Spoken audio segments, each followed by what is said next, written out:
masyarakat itu bisa langsung mengadukan ketika adanya atau diduga adanya indikasi penyalahgunaan kewenangan.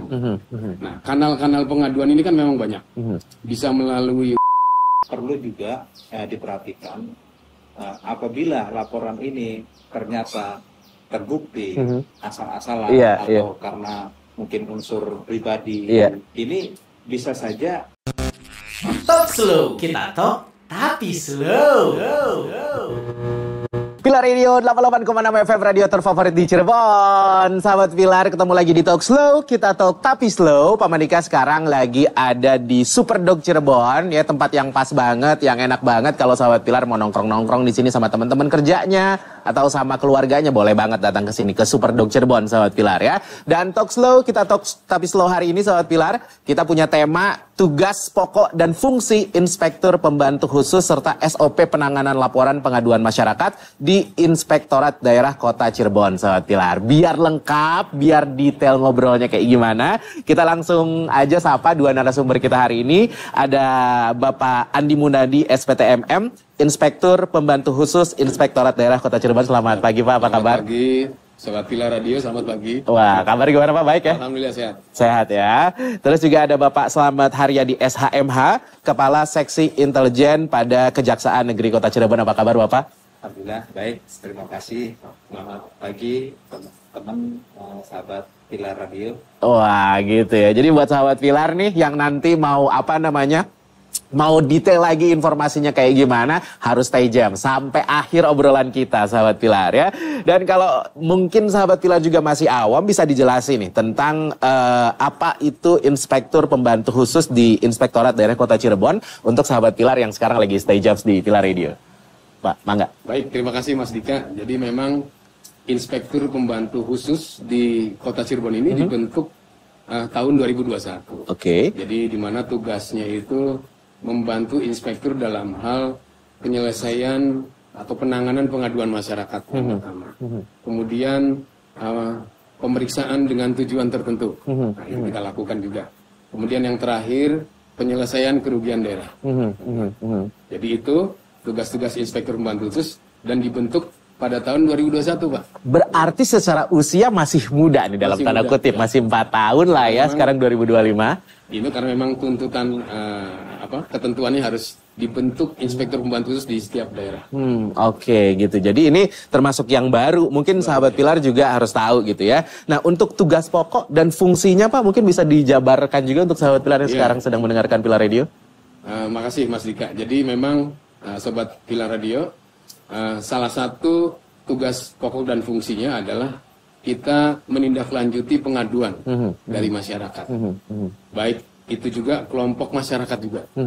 Atau pelimpahan dari APH. Itu kita tindak lanjuti. Nah, kemudian yang menjadi target kita di sini di Inspektorat Kota Cirebon adalah indikator kinerja kita 100% pengaduan ini harus ditindaklanjuti. Oh, indikatornya ada 100% pengaduan harus ditindaklanjuti. Oke. Nah, tadi kan ada 3 kriteria khusus, Pak. Ada pelaporan masyarakat, ada pelaporan dari kelompok masyarakat, dan juga pelimpahan dari APH. Pemerintah pusat. Mungkin bisa dijelaskan, Pak, secara rinci itu apa bedanya antara masyarakat dan kelompok masyarakat, mungkin yang paling jelas ya. Baik, jadi memang masyarakat itu bisa langsung mengadukan ketika adanya atau diduga adanya indikasi penyalahgunaan kewenangan yang dilakukan oleh aparat pemerintah. Itu bisa melaporkan. Nah, kanal-kanal pengaduan ini kan memang banyak. Bisa melalui website, bisa melalui ada namanya aplikasi SPP Paten Lapor. Itu aplikasi memang dari pusat disediakan untuk masyarakat. Ada juga melalui faksimil boleh, datang langsung boleh, atau melalui surat juga bisa. Jadi itu masyarakat bisa langsung mengadukan. Kemudian kelompok masyarakat, karena bisa ada juga LSM, LSM yang mengadukan ketika menemukan adanya penyalahgunaan kewenangan, itu bisa mengadukan. Cuma memang kriteria pengaduan yang ditindaklanjuti juga harus ada batasan tentunya. Ada batasan. Jangan sampai masyarakat ini mengadu tapi nggak ada namanya, ya kan? Iya. Alamatnya juga nggak ada. Anonim ya Pak? Anonim. Kayak Jadi, surat kaleng kalau zaman dulu. Nah ini kan kita juga nggak mau yang begini. Artinya bukti awal ini adalah disampaikan ke kami. Insya Allah kami juga akan tindak lanjuti kalau memang itu sudah memenuhi kriteria-kriteria yang ada. Oke. Tadi Pak Slamet menambahkan bahwa pelapornya pun harus bertanggung jawab gitu. Jangan tadi anonim segala macam ya Pak ya? Ya, makanya dalam kegiatan ini kami mengimbau ke masyarakat juga kalau seandainya mau melaporkan adanya dugaan penyimpangan, penyalahgunaan, ya tadi sesuai dengan koridor hukum yang berlaku. Di situ juga harus ada tadi identitas yang jelas, kemudian laporan tadi ada dasarnya. Ya kata orang umum ya, jangan kita asal ngomong gitu, oh si A bersalah, si B bersalah seperti itu.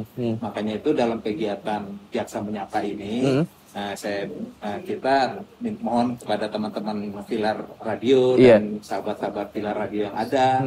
Di sini kami mengajak teman-teman dari Inspektorat untuk ya sama-sama kita berbagi. Gimana sih?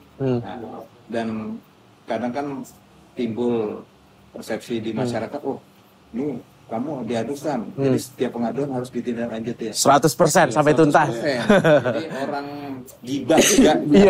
Iya. Harus kita tindaklanjuti. Ternyata enggak. Oke. Tadi Bapak sempat mention nih, jadi publik pengen tahu juga. Ada yang namanya Jaksa Menyapa Pak. Mungkin bisa dijelaskan juga ke sahabat Pilar tentang apa itu Jaksa Menyapa Pak?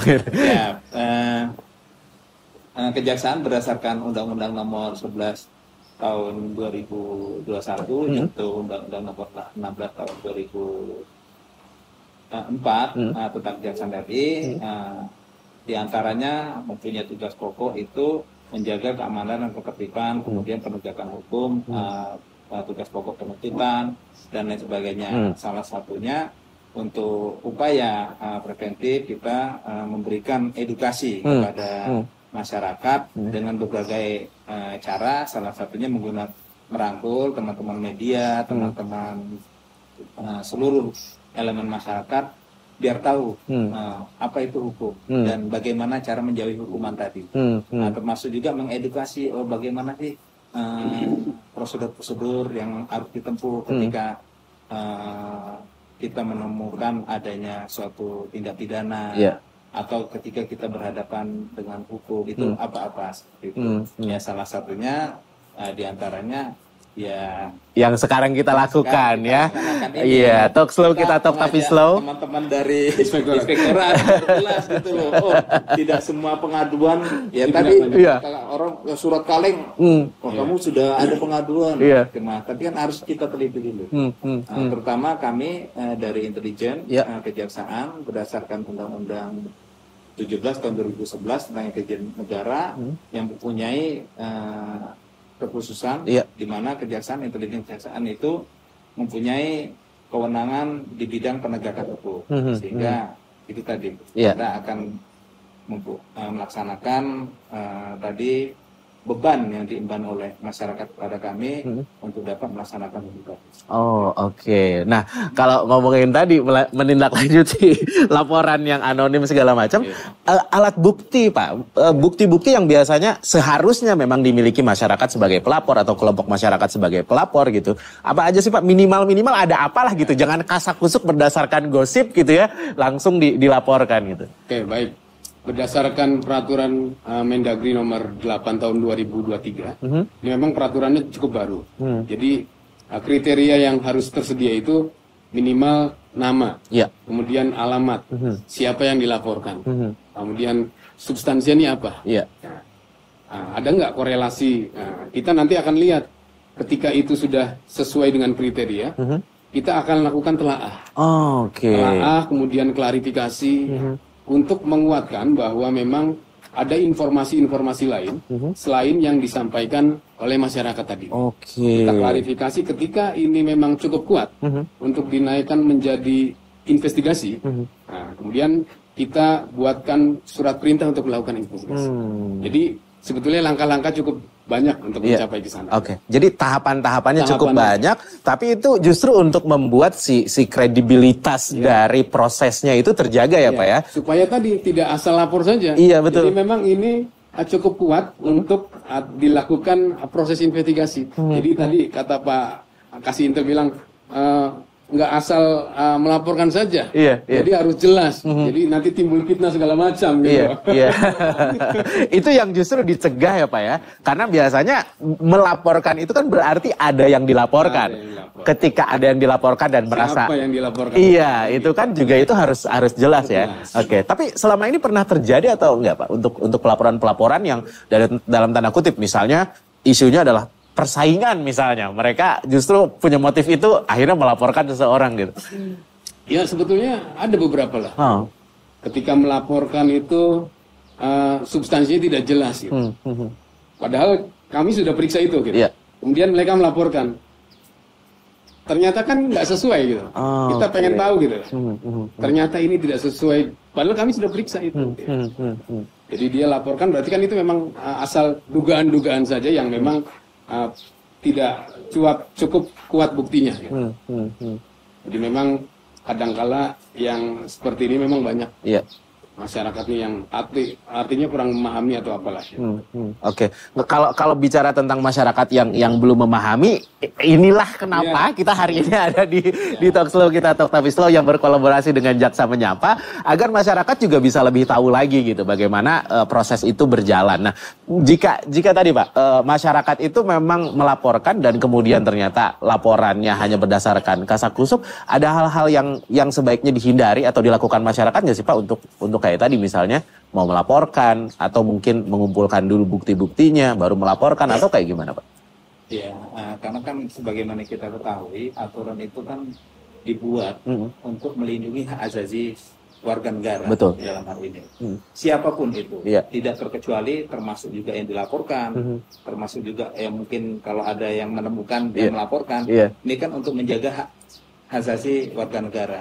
Oleh karena itu perlu juga diperhatikan apabila laporan ini ternyata terbukti katakanlah tadi asal-asalan atau karena mungkin unsur pribadi, ini bisa saja berbalik. Karena kan di situ ada aturan hukum lainnya juga. Betul. Ada kayak pencemaran nama baik. Ah iya betul juga ya. Undang-undang Bisa ITE. juga ya. Iya. Seandainya dia melalui Website. media elektronik seperti itu kan. Nah ini perlu dipahami juga, makanya di aturan itu mengatur mengapa setiap pengaduan itu harus jelas identitasnya, kemudian didukung dengan kalau bahasa hukumnya minimal 2 alat bukti. Itu dia. Minimal 2 alat bukti harus terpenuhi sahabat Pilar karena tadi ada resiko juga untuk pelapor ketika yang dilaporkan atau materi yang dilaporkan ternyata materi yang tidak benar gitu ya. Yang dilaporkan bisa menuntut tadi dengan pencemaran nama baik. Iya, betul. Seluruh warga negara. Betul. Kalau tadi kita udah mengenalkan ke sahabat Pilar gitu ya secara garis besar gitu, tidak detail-detail banget juga, yang penting masyarakat udah tahu banget. Nah, tadi kalau kita berbicara tentang pelaporan, biasanya jangka waktu berapa lama untuk pelaporan itu diproses, kemudian juga untuk verifikasi minimal, biasanya kan ada pelaporan tadi yang perlu diverifikasi apakah pelaporan ini benar atau tidak, Pak? Mangga. Jadi secara umum, Mas Dika, Sobat Pilar Radio, pengaduan ini memang dibagi 2. Ada yang pengaduan berkadar pengawasan, itu dilakukan oleh inspektorat, dan ada juga pengaduan yang tidak berkadar pengawasan. Ini dilaksanakan oleh perangkat daerah. Yang tidak berkadar pengawasan biasanya pada kritik, saran terhadap pelayanan-pelayanan yang dilakukan oleh perangkat daerah. Misal jalan rusak, itu mereka bisa saja mengadukan. Nah ini dilaksanakan oleh perangkat daerah. Jalan di Cipto berlubang misalnya. Nah ini kebanyakan mereka ngadunya ke SP4N Lapor. Jadi aplikasi milik pemerintah pusat. Namun terintegrasi ke daerah-daerah. Nah ini biasanya kita setiap 3 bulan dilakukan pembahasan. Apakah pengaduan-pengaduan yang dari aplikasi ini sudah ditindaklanjuti atau belum? Itu biasanya kita lakukan pembahasan. Mana saja yang belum ditindaklanjuti. Nah ini dipantau juga oleh Kemenpan RB. Dan itu menjadi sebuah penilaian. Nah, kemudian tadi yang pengaduan berkadar pengawasan itu biasanya lebih ke arah penyalahgunaan kewenangan. Kemudian KKN dan lain sebagainya. Nah, ini dilakukan oleh inspektur pembantu khusus. Nah, itu tadi dengan kriteria cukup substansinya gitu kan. Identitasnya jelas gitu. Hal-hal yang dilaporkannya juga ada, minimal cukup bukti awalnya gitu. Seperti itu, Pak. Nah, berarti tidak ada waktu yang misalnya masyarakat biasanya kan gitu. Masyarakat tuh kecenderungannya adalah pengennya instan.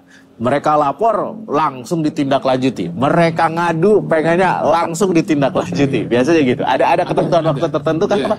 Nah, untuk pengaduan yang tidak berkadar pengawasan ini diberikan waktu 14 hari. 14 hari untuk ditindaklanjuti. Dan 3 hari untuk tanggapan awal. Misalnya.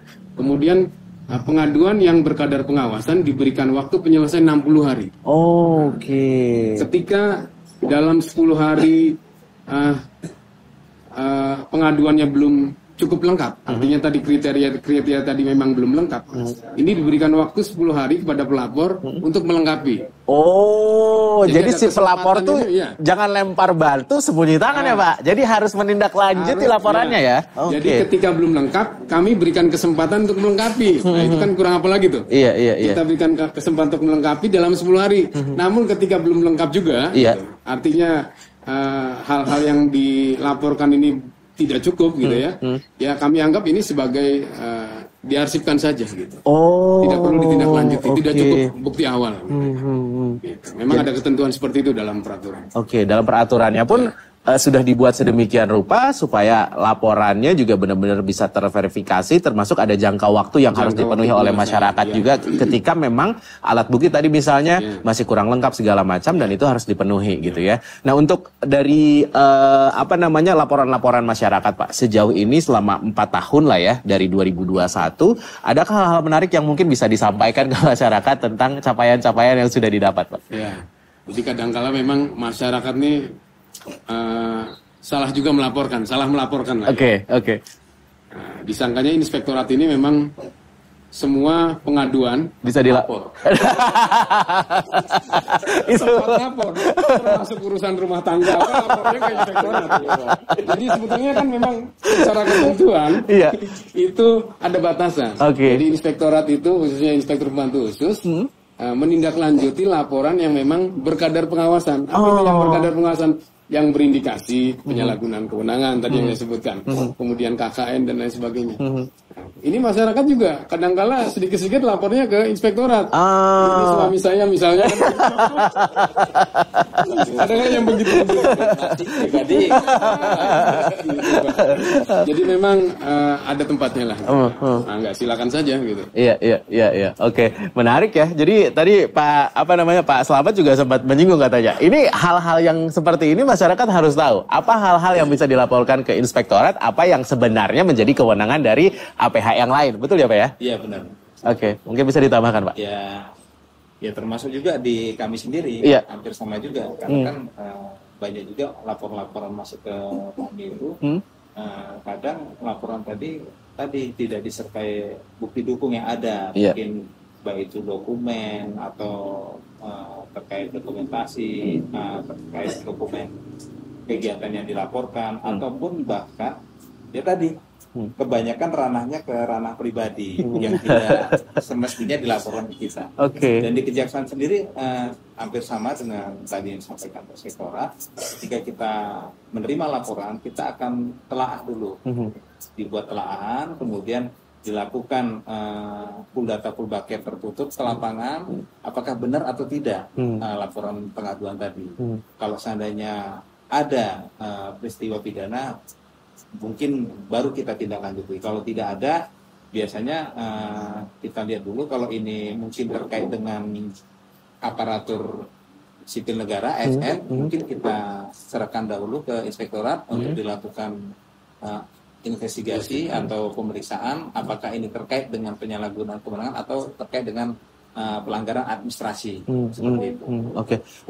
Penyalahgunaan wewenang, kemudian pelanggaran administrasi, kemudian juga tata kelola misalnya kayak tadi jalan segala macam. Itu hal-hal yang sebenarnya mungkin masyarakat juga melihat kemudian mengalami, kemudian ingin melaporkan, tapi di sisi lain ada ketakutan dari masyarakat tersebut. Apa yang sebaiknya disikapi oleh masyarakat tentang tadi Pak? Misalnya rasa takut, padahal demi kebaikan bersama gitu. Tapi kenapa harus saya yang melaporkan misalnya? Kalau ada orang lain kenapa harus saya gitu? Ini Pak, masyarakat bagaimana Pak? Ya mungkin memang gini, masyarakat kadangkala memang tidak mencantumkan identitasnya karena itu tadi. Iya. Ya, karena takut dan sebagainya. Namun di era keterbukaan informasi publik ini, masyarakat sebagian besar sudah paham. Jadi memang mitra mereka ketika yang terdekat gitu ya, ketika adanya unsur yang tadi penyalahgunaan kewenangan, berindikasi KKN, mereka kadang-kala memang melapor juga ke inspektorat. Oh gitu. Ya. Jadi sebetulnya nggak juga kalau takut, mereka sudah kebanyakan di kota Cirebon ya, mereka sudah terbuka lah.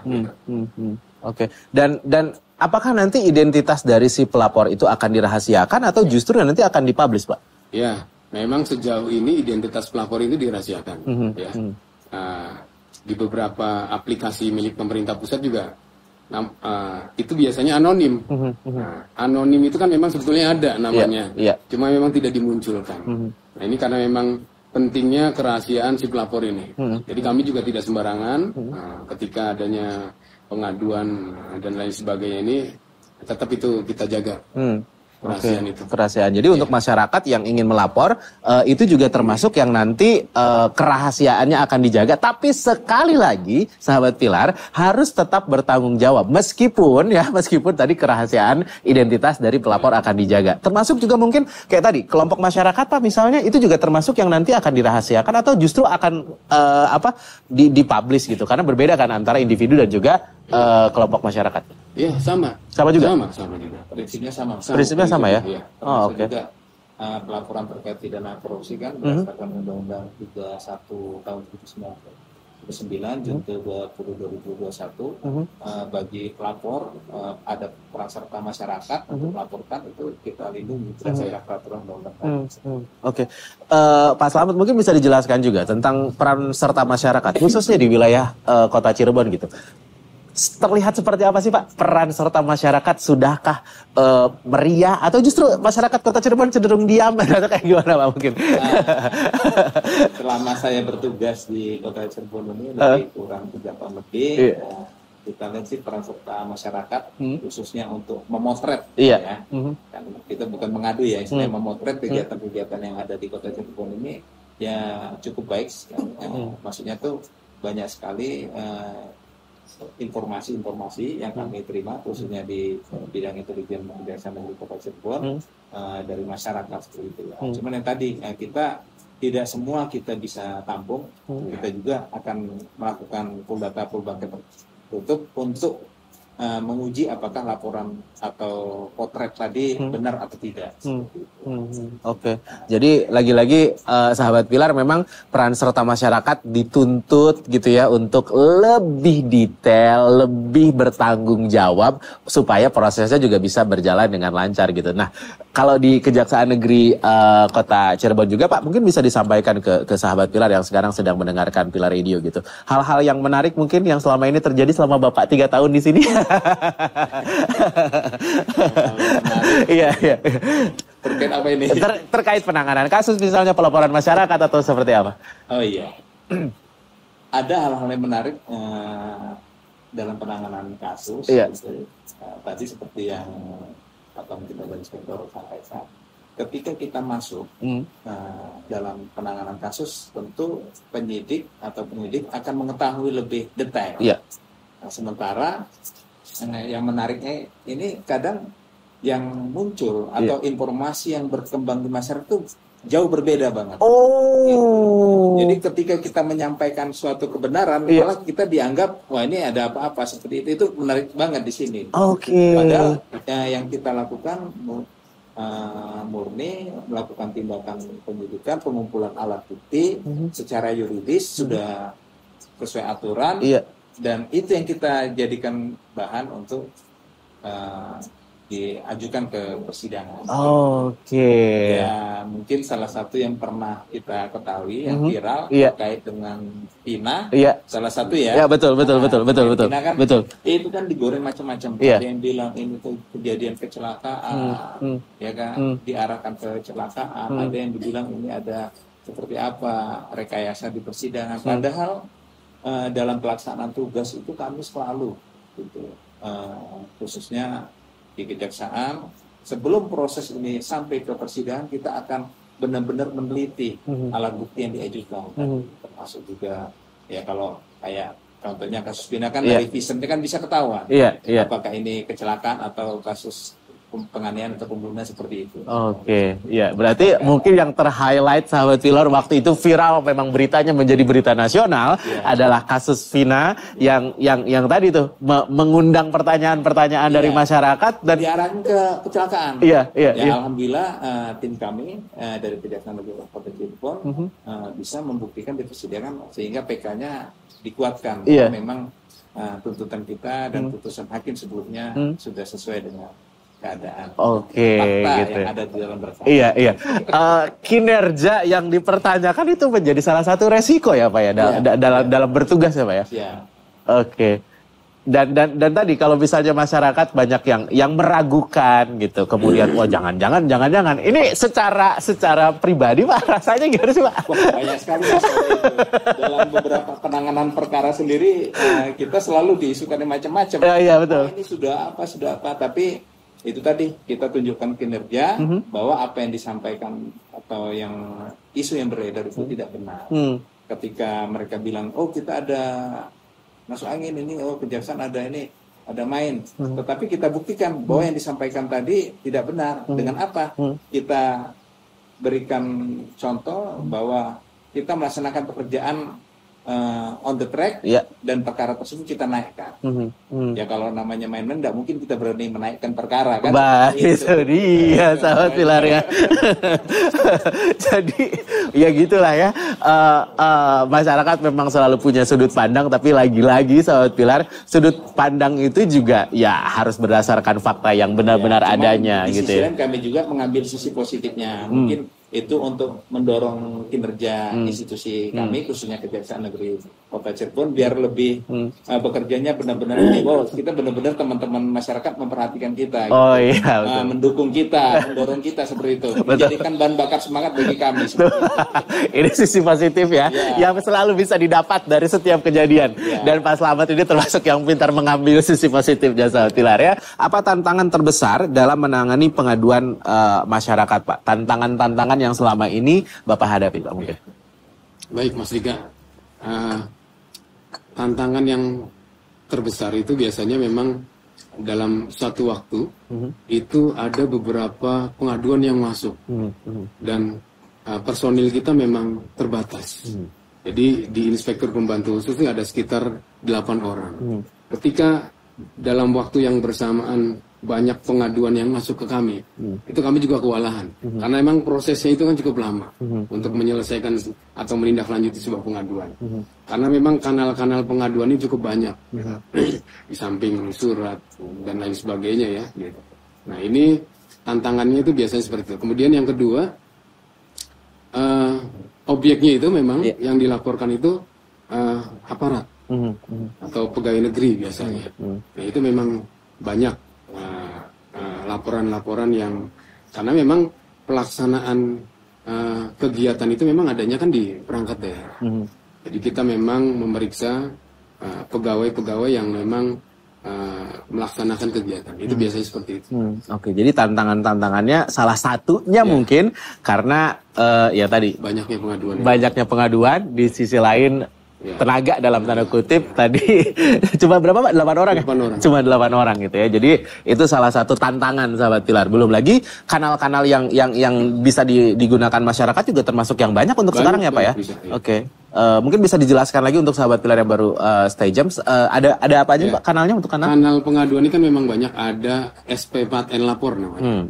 Kemudian ada bisa melalui surat, faksimil, website, whistleblowing, nah, itu boleh. Kemudian ada juga melalui sosmed. Nah, itu memang kanal-kanal itu disiapkan untuk masyarakat, baik itu pengaduan yang bersifat pengawasan maupun yang tidak berkadar pengawasan. Ketika di pelayanan publik misalnya, perizinan yang memang sudah lama tapi belum juga keluar gitu. Nah itu bisa diadukan. Atau misalnya pelayanan di puskesmas, kurang ramah dan lain sebagainya. Itu aduan itu kan mesti ada, kritik, itu saran gitu. Nah itu memang harus ditindaklanjuti oleh puskesmas dan memang tempat-tempat pelayanan publik lainnya. Oke. Dan itu menjadi menjadi catatan untuk masyarakat juga bahwa kalau misalnya selama ini mungkin menemukan tadi kemudian merasa aduh tempat saya mengadu ini di mana gitu daripada cuma status WA story doang gitu ya, mungkin bisa langsung ngadu ya. Dari Pak Slamet sendiri mungkin bisa disampaikan juga ke sahabat Pilar gitu Pak, kalau ngelihat perkembangan tadi terkait dengan sosial media kemudian segala macam di Cirebon ini, apakah juga berpengaruh Pak terhadap hal-hal yang selama ini dilakukan oleh Kejaksaan Negeri Kota Cirebon, termasuk aktivitas yang sekarang kita lakukan? Sosial media ini menjadi dalam tanda kutip dua sisi, ketika dimanfaatkan dengan baik akan baik gitu, sementara ketika digunakan dengan cara yang salah akhirnya juga akan salah gitu ya Pak. Ya harapan kami sih dengan penggunaan media, kemudian dengan medsos yang saat ini berkembang di kalangan muda-mudi, remaja, sekarang di masyarakat, kita sangat berharap ya tadi masukan-masukan dari masyarakat, karena inti pokoknya pemerintah saat ini berkeinginan untuk memajukan kesejahteraan masyarakat, sehingga tadi ketika ada temuan di lapangan, tidak apa-apa langsung disampaikan. Tadi kanal-kanalnya sudah disebutkan dari direktorat. Cuman tujuannya ini untuk membangun, untuk sama-sama mengawasi guna kemajuan dari pelayanan kepada masyarakat oleh pemerintah. Kemudian termasuk juga terkait dengan fisik, agar fisik yang dibangun oleh pemerintah itu benar-benar sesuai dengan spek yang ada, sehingga tidak merugikan masyarakat pengguna bangunan yang secara umum dikelola oleh pemerintah. Oke, jadi ya itu masyarakat juga perlu lagi sahabat Pilar untuk lebih detail lagi segala hal yang mungkin akan dilaporkan gitu, karena masyarakat sendiri yang memang merasakan sehari-hari kayak misalnya tadi fasilitas jalan, kemudian Bapak juga tadi sempat menyebutkan pelayanan dalam fasilitas yang dikelola oleh negara gitu, itu juga bisa dilaporkan gitu. Dan masyarakat Cirebon itu termasuk yang cukup sensitif ya Pak ya, ternyata ya untuk hal-hal seperti ini, karena cukup aktif juga ya Pak masyarakat melaporkan itu. Terbukti Bapak sampai kewalahan Pak. Juga Pak, ketika kita sudah melaporkan ya kita harus paham juga bahwa tidak semua itu secara instan langsung. Iya Pak, itu betul. Personilnya mungkin ada keterbatasan, kemudian laporan tadi kan harus diuji lagi. Kita mintakan biasanya kalau khususnya kayak di kami terkait pidana korupsi kan kita minta pendapat dari beberapa ahli. Iya, betul. Untuk bisa benar nggak ini ada unsur tindak pidana atau ada potensi kerugian keuangan negara. Di situ yang kadang ada beberapa hal ya maklum sih, kita namanya pelapor pinginnya cepat ya. Mana nih laporan kita? Cuman sekali lagi mungkin ada beberapa hal keterbatasan dari kita, tapi intinya setiap laporan tadi yang bertanggung jawab dan didukung oleh dokumentasi, mungkin dokumen alat bukti untuk pembuktian, insya Allah akan kita tindak lanjut. Oke. Dan jika berbicara tentang tadi pelaporan yang bertanggung jawab, kemudian juga tindakan kayak tadi misalnya di Kejaksaan Negeri Kota Cirebon sendiri Pak, si tantangan ini kan menjadi hal yang dirasakan sehari-hari gitu ya. Belum lagi tadi prasangka dari masyarakat ketika laporannya tidak diproses, jangan-jangan atau lambat diproses misalnya.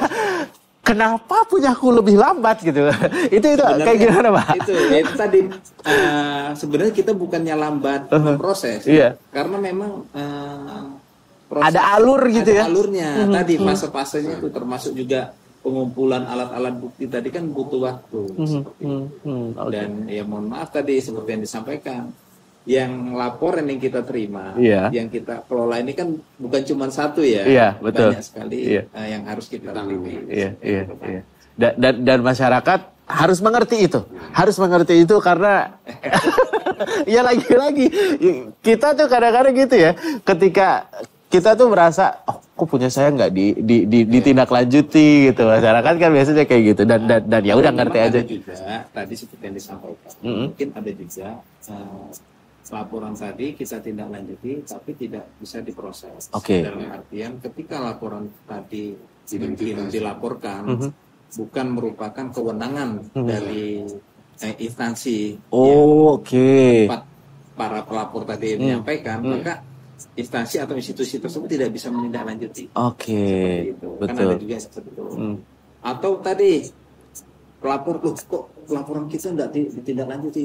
Ternyata laporannya kaitan dengan pribadi, yang jelas di luar dari kewenangan dari lembaga-lembaga itu kan beda lagi ranahnya seperti itu. Tapi biasanya akan dikasih tahu juga untuk ke masyarakat si pelapor ketika apa yang dilaporkan memang bukan wewenang dari kami gitu misalnya gitu ya Pak ya.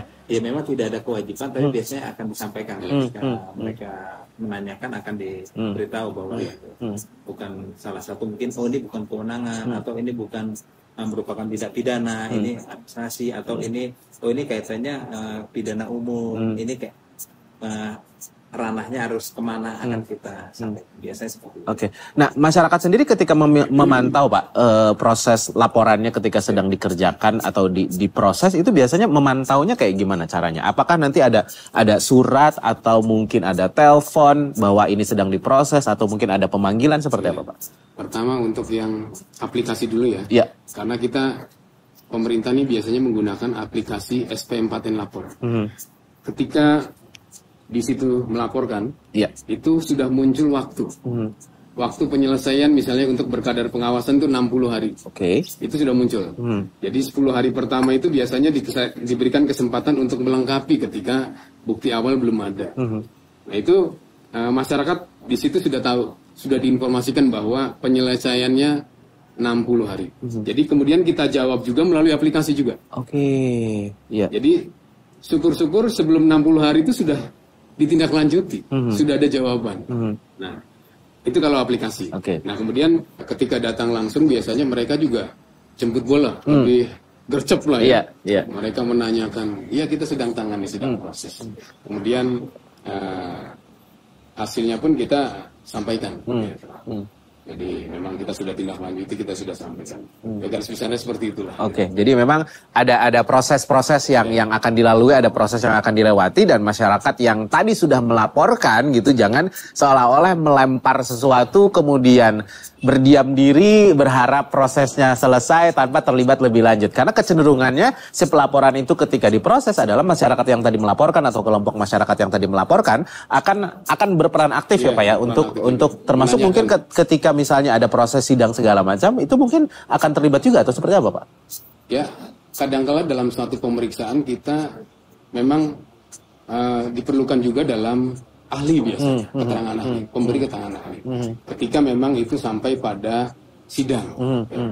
Karena proses biasanya diproses perhitungan kerugian keuangan. Nanti dalam proses sidang biasanya kita diminta juga sebagai ahli di situ, dan memberikan keterangan nanti di situ.